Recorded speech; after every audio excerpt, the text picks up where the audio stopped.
Morda letni čas ni ravno primeren za nov projekt mestne občine Kranj, vendar bo vzpostavitev sistema izposoje koles, ki je poimenovan Kr s kolesom, zagotovo upravičil poslanstvo oziroma pričakovanja vseh akterjev projekta. Zelo pomembna je primerna kolesarska infrastruktura, vendar pri tem ne pozabimo, mogoče pogostokrat pozabimo na pešce.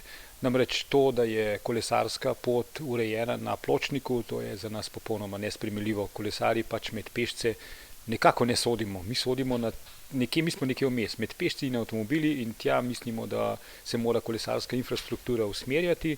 Mislim, da je prvi vzorec na tem področju že narejena cesta 1. maja v Kranju, kjer smo zbrisali sredinsko črto, levo-desno narisali pomožni kolesarski pas, in to je model, ki ga zdaj testiramo, merimo in ga bomo uvajali v čim večjih ulicah in cestah po Kranju. No, če se ne vrneva še na začetek najinega pogovora, kjer smo omenjali projekt Kr s kolesom, kako se vam zdi oziroma kakšen je odziv javnosti glede na to, da bo izposoja možna kar na 5 lokacijah v Kranju? Na odziv javnosti bo treba še počakati, namreč do začetka fizične vzpostavitve sistema je še okoli 45 dni, namreč toliko časa je rok za dobavitelje, da kolesa postavi, in če pomislijo, da smo zdajle koncem oktobra, bo to v začetku decembra, znam biti, da bo takrat že kakšna snežinka padla. Vendar vseeno, že zdaj vidimo, da so ljudje za to zelo zainteresirani. Na vsaki od 5 postaj samopostrežnega sistema bo 10 ključavnic in 5 koles. Vsega skupaj 25 koles predstavlja začetek izposoje koles v Kranju. Postaje s kolesi bodo torej urejene na 5 mestih: v Šorljevem naselju, pri Globusu, na Hujah pred Kokrškim mostom, na Planini ter Športnem parku.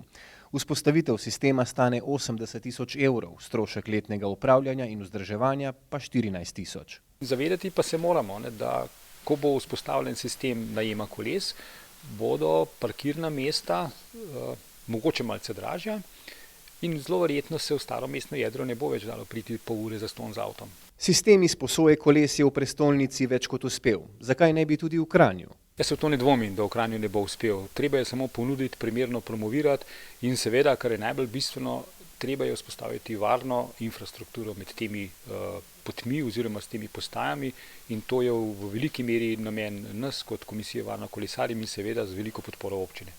Ta je projekt Kr s kolesom zapisala tudi v trajnostni urbani strategiji Kranja.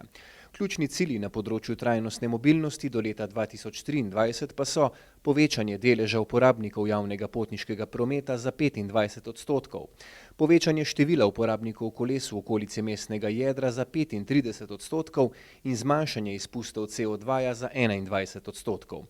Montaža bo izvedena do konca novembra 2016, sledila bosta 2 tedna testnega delovanja, sistem pa bo vzpostavljen za naslednjo kolesarsko sezono.